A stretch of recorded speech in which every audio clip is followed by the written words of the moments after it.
It's a song, it's a time, it's Thursday. It is time for the Red Zone. Here we are. We're back from the New Year's vacation, back from Christmas vacation, ready to go and bring those tools out so we can sharpen them out with all of this knowledge. You see all this? Look at all these people right here. They're bringing a bunch of knowledge, a bunch of wisdom, so that make sure that we're all growing together. Because you know what? This is Josh the proud principal of Memorial Pathway Academy in Garland ISD, Garland, USA, welcoming everybody to our awesome show, ready to rock and roll. So join us, share it, like it if you see it on the rebroadcast, because you know what? We're only stronger together. So if you're in Alaska, if you're in Hawaii, if you're in Maine, if you're down in Florida, or anywhere in the 48 middle, we're all in the same mission. Student success, because there's a beautiful future of America, and we're ready to rock and roll in 2023. What do you think about that, Dean? I'll tell you something. It's Thursday night inside the Red Zone means a little time to get a little better at what we do, Josh. So thank you very much.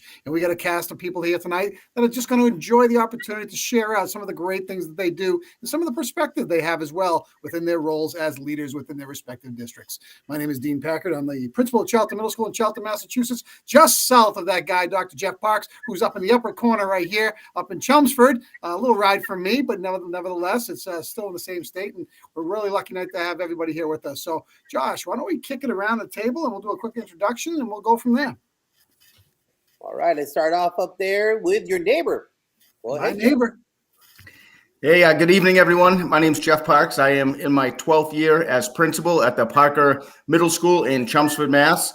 And I'm psyched to be back. It's great to meet a few new colleagues here and good to see Josh and Dean again. So fired up. Looking forward to the Red Zone. Not your first rodeo, Jeff. Glad to have you back. Thank you. Jonathan. Hello, my name is Jonathan Kegler. I'm in Aldine, Texas, Houston, to be exact, for some of you who are not in Texas. But I'm the principal of Impact Leadership Academy, which is an all-boys school, 1st through 8th grade. It's my 10th year as a principal, and I'm super excited to be in the Red Zone. I'm a former coach, so I'm ready to score. Let's do it. Good stuff, John.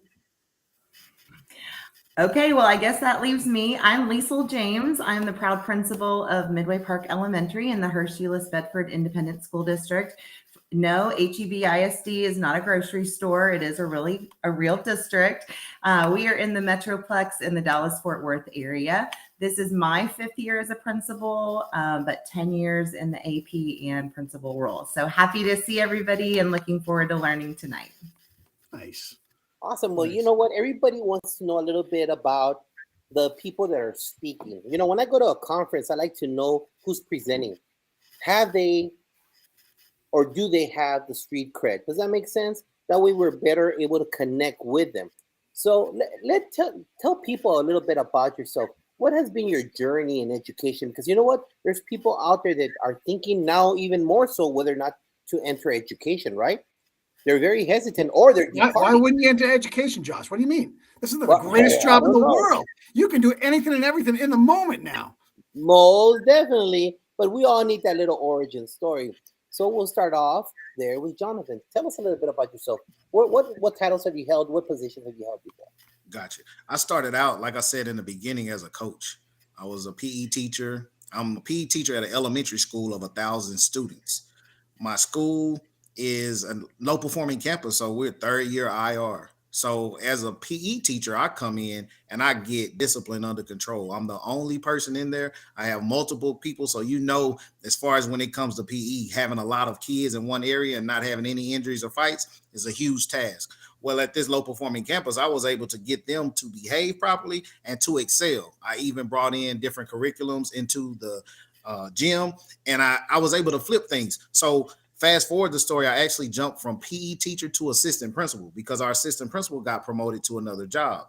And so my principal was like, okay, hey, come in. Don't worry about the adults, because she knew I was a no-nonsense guy. Just take care of the kids. Make sure the discipline is good. So it started out as that.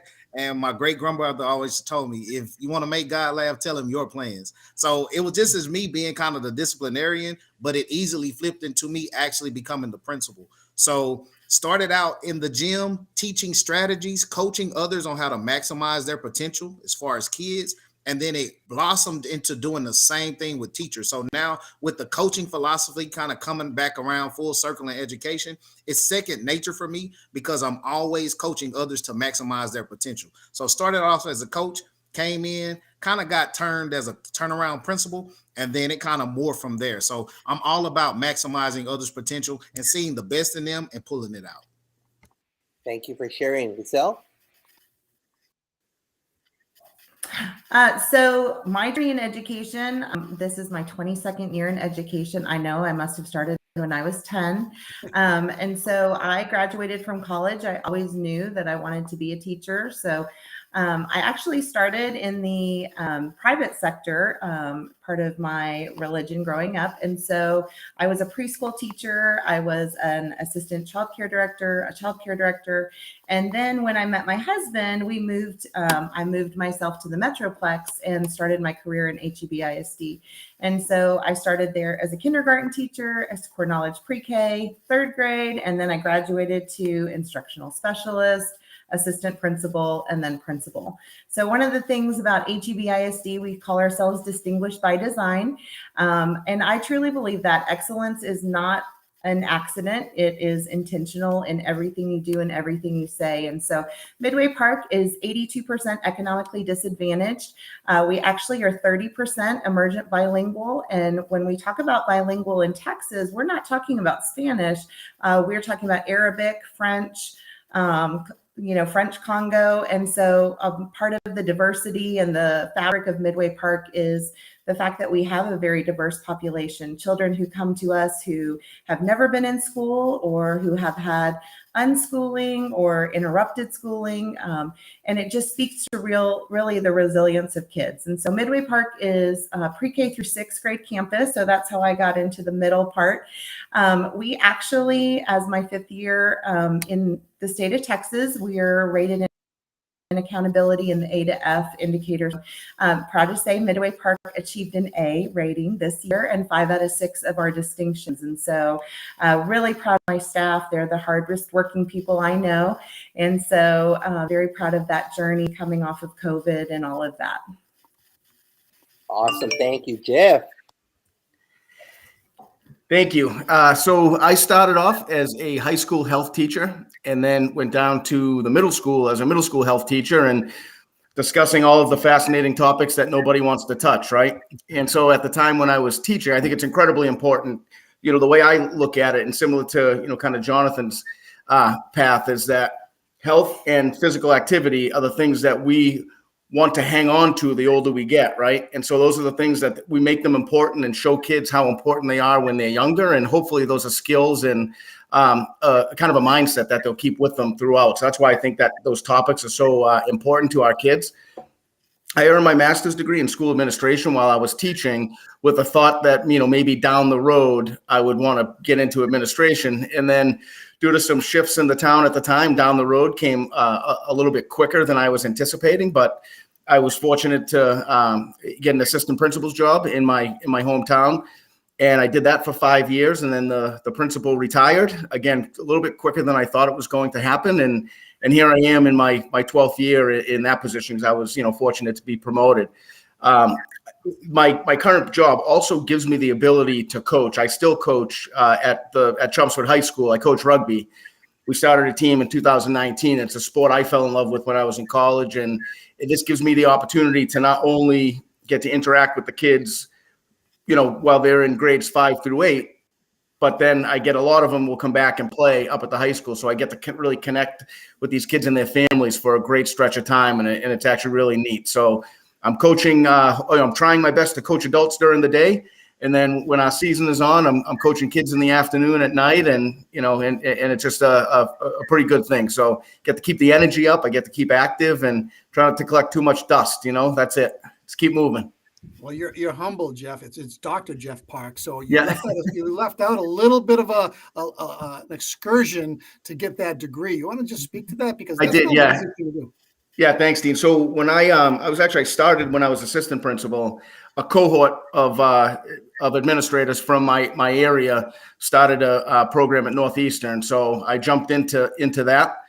I was figuring as long as these people are going through it too, we can kind of learn and grow with each other. And so I was about halfway through that program when my promotion came up. The principal retired, so obviously I was if I took one step, I was going to take all the steps. So I just stuck with it and and kept on going. So I was able to earn that doctorate degree too, which was pretty cool. So thanks. Yeah, hats off to you. I mean, I have double masters.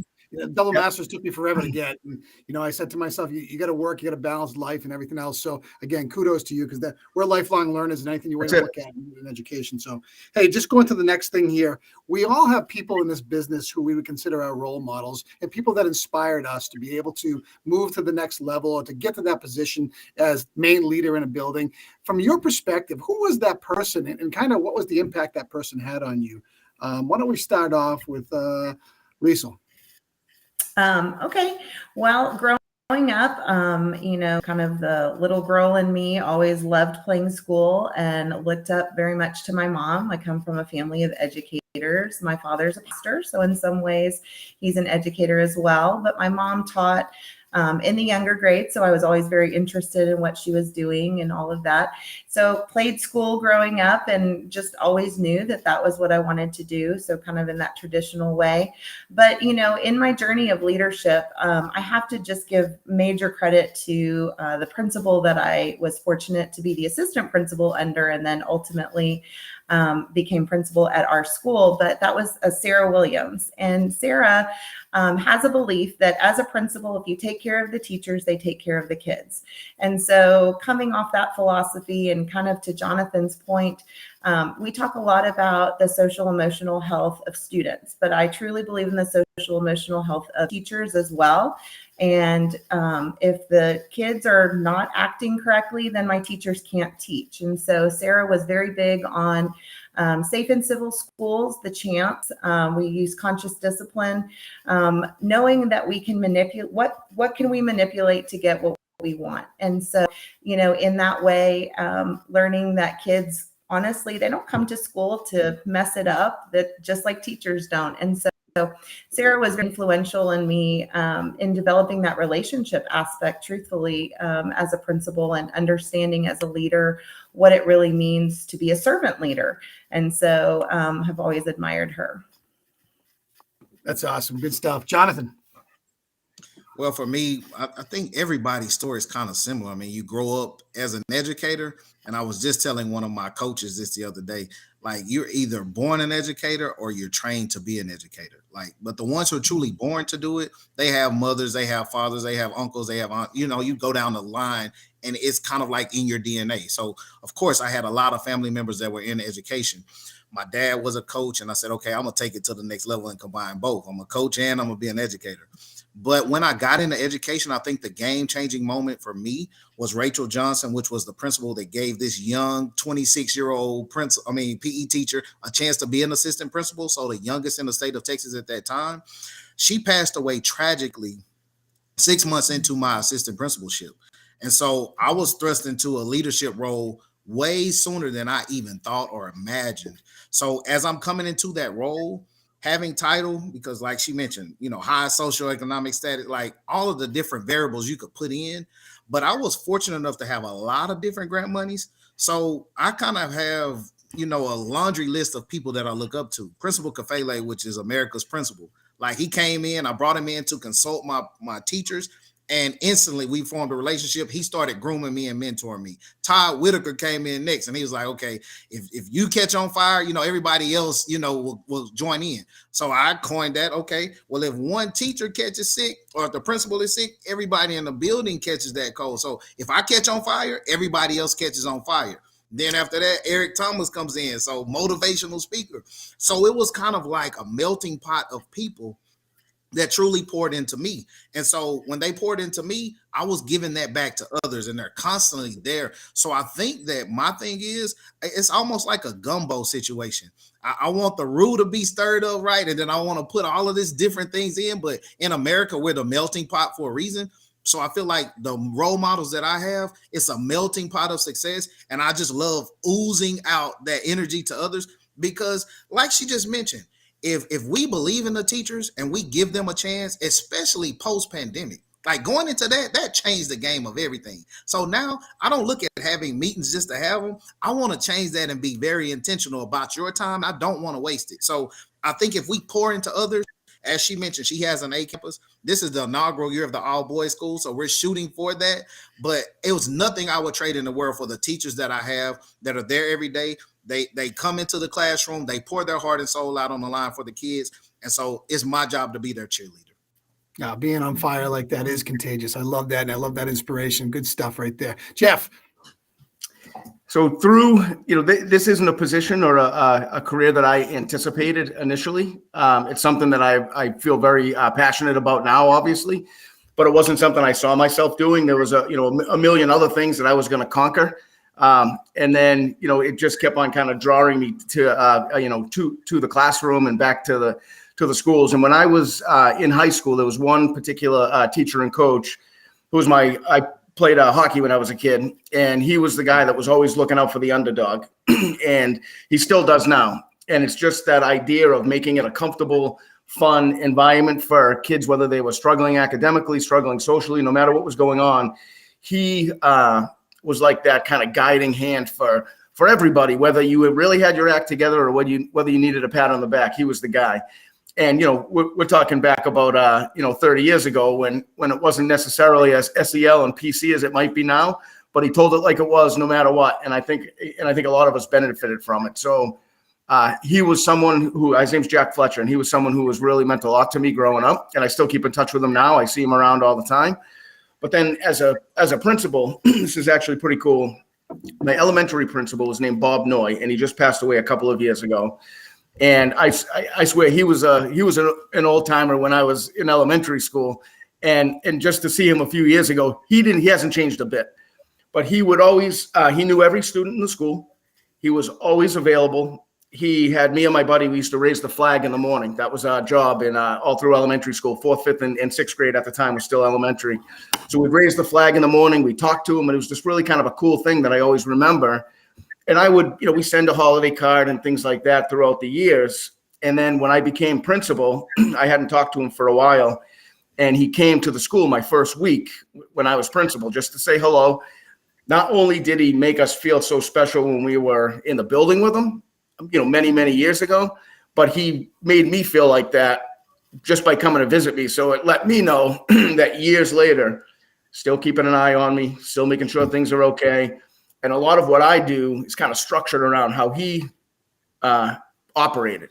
And he would say things to me like, as principal, we kept in touch for the first 7 or 8 years until he passed. If the kids are in the building, you need to be where they are. You can do paperwork later. If the kids are there, be where they are. Get to know them. You can't say I'm doing it for the kids if you don't know who the kids are. Be out there. Build relationships with them and let them know how much you care about them. Don't tell them, show them, and lead by example. So those are the things that resonate with me with Bob Noy, and he's definitely somebody who I kind of modeled my practice after. Jeff, listening attentively, I heard you say something about you're in the same district where you grew up in. Is that correct? I am. Yeah, that's right. Yeah. Me too. I was a little boy in the same town that I am now a principal at. 54 years later, I am now operating as a leader of all kids and staff. So I find that really cool in a way, if you think about it, because of all the places you could be, you're giving back to the town you grew up in. That's kind of neat. Yeah, I agree. And you know what? And it's funny. It's not for everybody. Right. And I meet some people like, oh, I couldn't. How do you go grocery shopping? How do you do this? How do you, right? And it's real stuff. But how I do it is I go the second it opens. I wear a hat.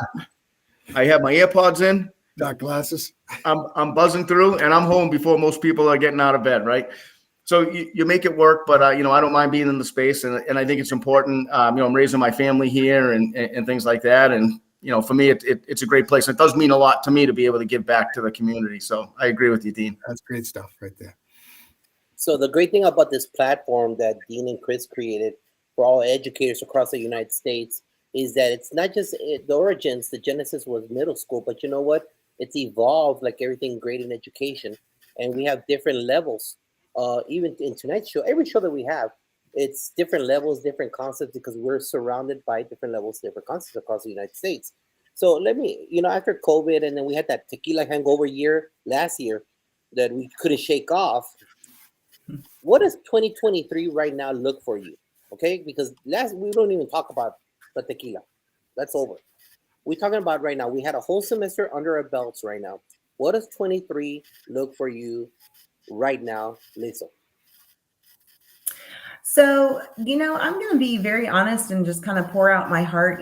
This is a profession that I went to college for, that I love. And yet the word that kind of comes to me is the word uncertain, and not about what we do in the building, because that is for certain. But right now, our profession is under fire. And, as I've talked with teachers, teachers leaving the profession because they're not making enough money, which is ridiculous. Teachers leaving because of discipline reasons, things like that. And that's not unique to any one of us. But, when I think about 2023, my actual word for the year is restore. I have to admit that I lost a little bit of my joy. And so to your point, Jeff, when you're in classrooms with kids, that is your joy. That's your why. And so being really focused on restoring my own joy so that I can give that joy back to others. But, I think having plain talks about what education has become, we've been thrust in a political game that we never asked to be a part of. And then certainly here in Texas after the Uvalde massacre, that honestly changed me as an educator as well. And now so many things that you think about, and being a parent myself, when I open the car door for those little kids, I can't help but think anymore, my job is to get you home safely. And so shifting that mindset to not only emotional safety, but also well-being as well. And so school has become the safe place for kids. And so in the midst of uncertainty, schools have to be certain of what we are, what we do. And that, to me, we talk a lot at my campus about consistency, speaking the same language, holding the same expectations. And I think that's, part of our job as principals, systems and processes that are repeatable, that it doesn't matter if I'm here or somebody else is there, but it could come in and that, they could take over and they could do a wonderful job. So, a lot of different thoughts, I think, that kind of come into play. And then honestly, the state of Texas isn't quite sure when they're releasing A to F ratings and things like that. And so, again, some uncertainty there with the redesign. Just when we thought we had it figured out, we're trying to figure it out again. And so, like I said, it's an uncertain time, but yet a certain time. And so really knowing who you are as an educator, knowing who you are as a leader, listening to others, reframing, what you thought you knew. And isn't that what we're all about, that growth mindset? But there's been some growth that maybe perhaps I wasn't ready for or looking for. So that's where, kind of my heart is in 2023. Beautiful. Thank you. Jeff, what about up there in the north? This year for me is a lot of, working with staff, a little bit of triage in a way, and I'll explain that in just a second, and a lot of trying to keep people motivated and staying positive through some changes that we have coming. So in our district, we have 2 5 through 8 middle schools. I'm at the Parker, and then the McCarthy is the other one. And our district is going through a shift where the Parker Middle School is going to become a 5-6, and the other school is going to become a 7-8. So they're doing a massive split. Historically, it's always been, the 2 sides of town are split up. We have 4 elementaries, they feed into 2 middles and then to 1 high school. But right after, so we've known that this change was coming. It had been talked about for years, and then, the pieces got put into place. The school committee approved it at the end of last year. And so the beginning of this year, up until the holiday break, was really just a lot of, kind of talking. We had some committees, but nothing was really moving. When we got back on January 3rd, teachers were required to fill out a form that indicated, yes, this is my position, this is where I currently am, and my preference for next year is to work with whichever grade level. Now, so all the 5th and 6th grade teachers in my school are staying, but all the 7th and 8th grade teachers of the core subject areas are going to the other school, and vice versa. So those are really kind of, automatic switches with a few one-offs. The challenge is really coming in, and there's some folks that have worked in the same building for 25 years, right? And now their life is getting moved. It's a half mile away. It's a beautiful school. It's not the end of the world, but it's different, right? And some folks are really struggling with that. The bigger challenge, and this is where the triage is coming in, is some folks who teach multiple grade levels, our special educators, our specialists, our PE teachers, our health teachers, our music folks teach all 4 grade levels. Some of them want to be with the older kids, but they might not have that opportunity unless somebody at the other school wants to be with the younger kids. Then it could be like an amicable swap, right? So we're kind of working through some of that stuff now, and people are starting to, because it's coming real. And I always say, it's all fun and games until you got to put your stuff in a box, right? And that's what's going to be happening for these folks soon. So really the attention is on that. But what I'm doing is, I have us enrolled in some fitness challenges. We're having our community events where we have a nice little group of teachers who put on different things after school. We're going to be playing pickleball in a couple of weeks. We had the cornhole tournament, right before the weather got a little cold. So just things like that to keep people, with their eyes on what we're doing this for. And yes, it's uncomfortable and the change is going to be tough for the grownups, but in the long run, we think it's going to be better for the kids. So we just got to keep on, kind of focusing on that. But it's a big shift, and it's a big deal for a lot of folks. I'm flipping a coin. Hold on a second. I'm flipping a coin. Where's Jeff Parks going to be at the 7th and 8th grade level of 5th and 6th? Don't say a word right now. Don't tell anybody in case they're listening. Chris and I had thought about the same thing in our district. There's the same type of situation with 2 towns, and I'd love to see where the cost savings is. Is it in transportation? I don't know. But I understand grouping kids together is not a bad thing. Yep. And so the superintendent's been clear on it's not necessarily a cost saving measure, but rather trying to give all kids the same experience. Our buildings are very different. Yeah. What happens at one school, it's different than the other. They have this activity, we have this activity. So it's really about kind of parity in the school experience. And not so much, it actually might end up costing money because we will need to be duplicating some of our specialized special ed programs. So that's one of the things that has been coming up. And but time will tell. And thank you for giving me the easy out on the other question. So TBD on that. TBD. Hey, just remember the kid on the outside of town, on the other side of town, coming to your school on a bus for an hour now. Okay, you're going to be dealing with that, or the other principal. That's right. That's right. Jonathan, you have a brand new experience with this campus. You really are finding your way through this new journey in your life. What does it look like for you? Well, the number one thing for me came in, and it started 22 with the staff. I put out 3 words to them: how might we? And so everything we've done through that lens of how might we. It's not an I, it's not a you, it's all of us. How might we? Because I went to a design thinking conference. So we're putting together things, trying to bring some different flavors to it. I wanted to get rid of that Groundhog Day approach to education. Like we wake up and we just do the same thing over again, or the movie where they just keep waking up and I'm just keep going through the same thing again. Like that routine, while it may seem comfortable, growth doesn't occur in the comfort zone. And when we went through what we went through, as you mentioned, 1 year and then a hangover year and then where we are now, like everybody has changed and evolved. So for us to do it the same way we've always done it is like we're asking for failure. Like the kids are smarter. The kids are using technology like none other. So if they're going to use it, let's use it to our advantage. So how might we? That includes the students, that includes the teachers, that includes the stakeholders. I mean, everybody. We even have a college that we're partnering with. So our kids have been to the college 2 times this year already in the fall. They're going back in the spring. And then at the end of this year, we have an entrepreneurship thread. So I'm not even saying you have to go to college. I'm not even saying you just have to start your own business, but I'm going to give you the best of both worlds and let you make that decision. So taking the kids and the teachers and the staff through the how might we process has truly evolved some things. Now, has it caused and ruffled some feathers? You better believe it, because everybody wants to come to the principal for that answer. And so when I give them back, how might we? Oh, here we go again, But I'm telling them, if you're going to come to me with a problem, I want 5 solutions with it.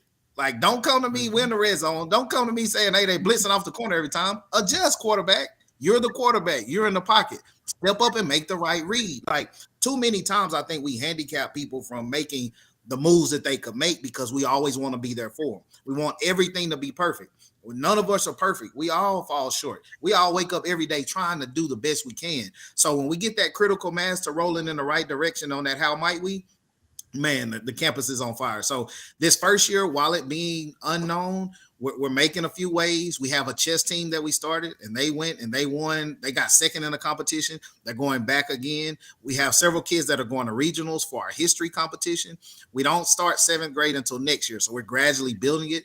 So we don't have sports yet, but you better believe that competitive spirit with the boys is there in everything that we do. So we're trying to have a little Socratic seminar, although it may turn into a brawl every now and then, but it's a safe brawl because the kids, they're joking with each other, but that competitive spirit is bringing out the best in everyone. And we never take a situation where they're saying, hey, you don't know this, or hey, they're calling each other names.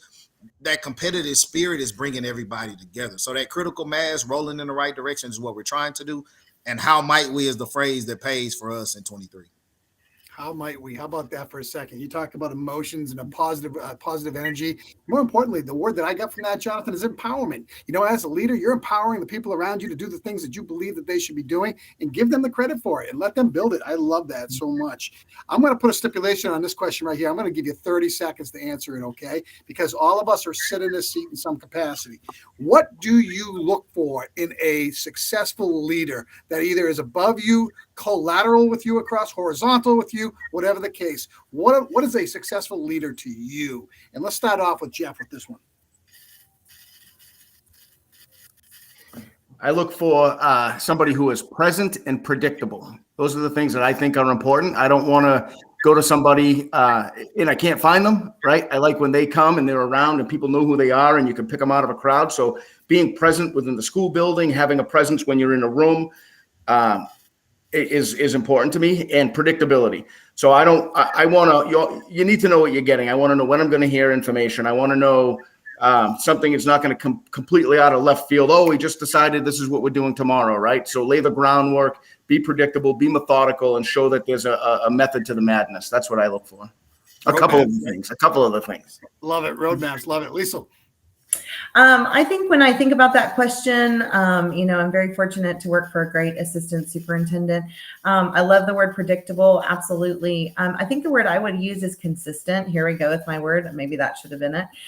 Consistency in how you treat everybody as leaders, consistency in understanding that our schools are very different, even though we're in the same district. And then just somebody that I can come to so that it's not always you're calling me when there's a problem, but that we're each other to collaborate, to have a conversation, to improve. I love that. A risk-free environment to be able to reach above you to get that information. You know what? Any great superintendent or assistant superintendent provide that all the time. Really good stuff. Jonathan.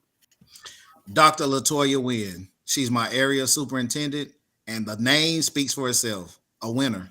That's what I need. A winner. That's simple. Boom. Drop the mic. Wow, you got me stunned right there real quick. Hey, you know what? As we close this part of the show right now towards the end, I believe that the most crucial part for evolving our team members and the campus, for us ourselves as educators to keep up and evolving, it's that PD. It's a crucial part. We can't sit on our hands and not evolve, because then we become that stagnant water, we become those riders on the bus. So as I present to you, how can podcasts or different conferences help us out?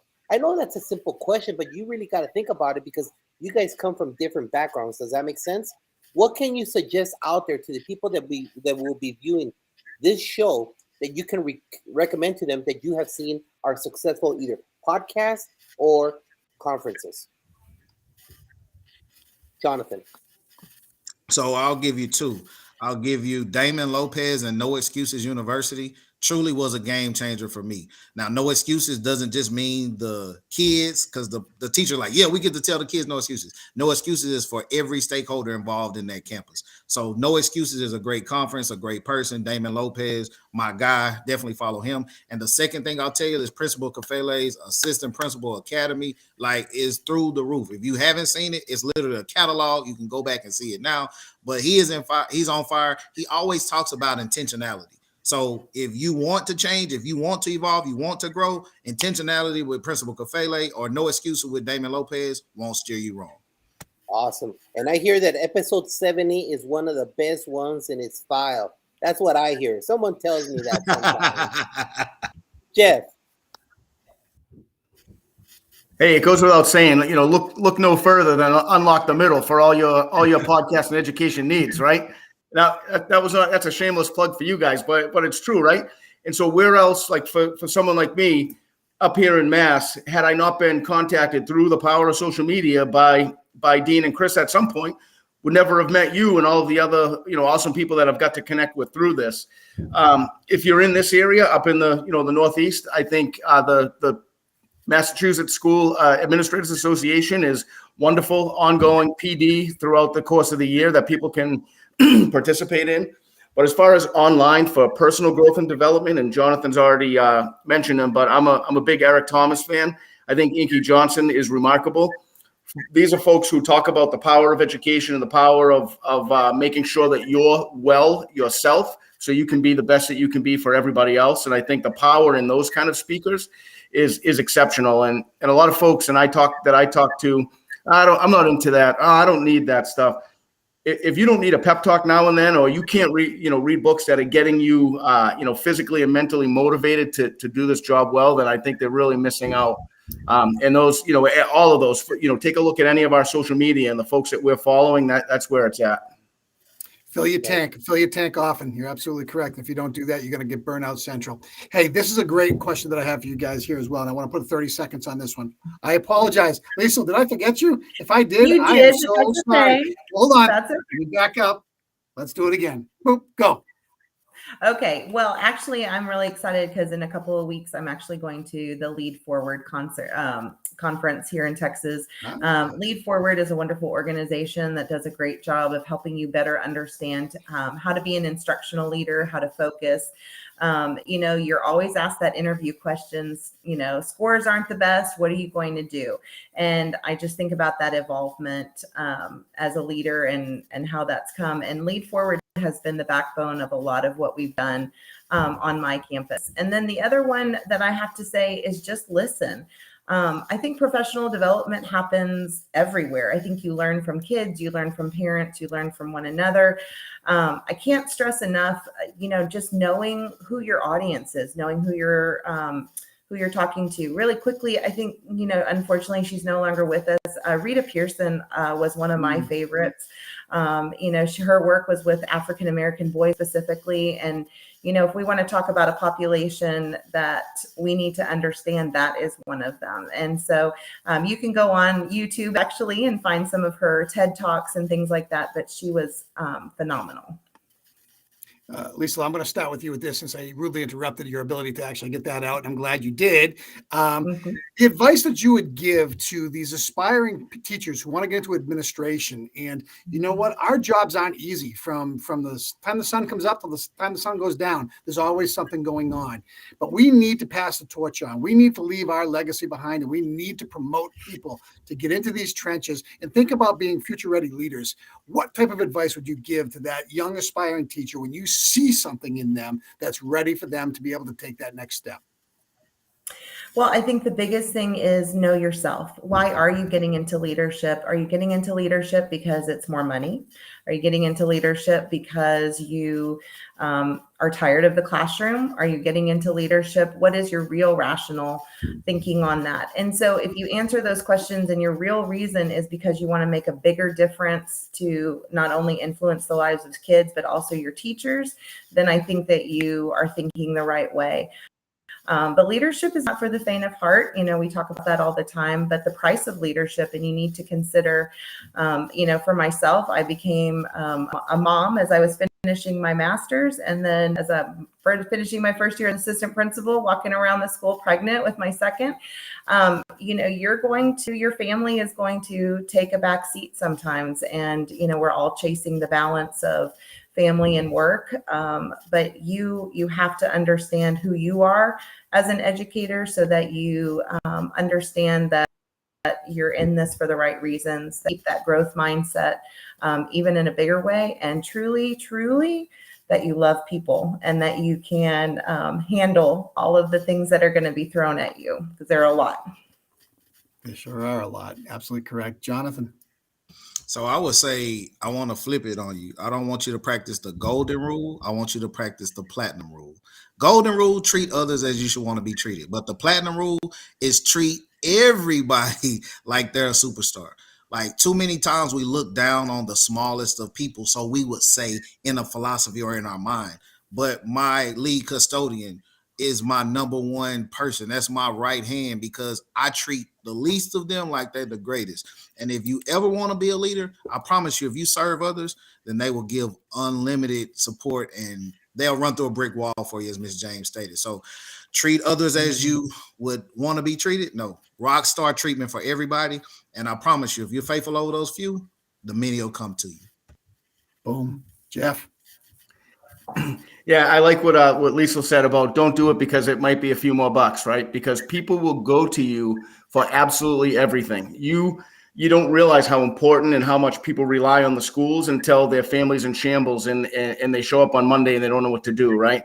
So if you think it's only going in and giving constructive feedback to teachers and really helping them be the best they can be, that's this much of it.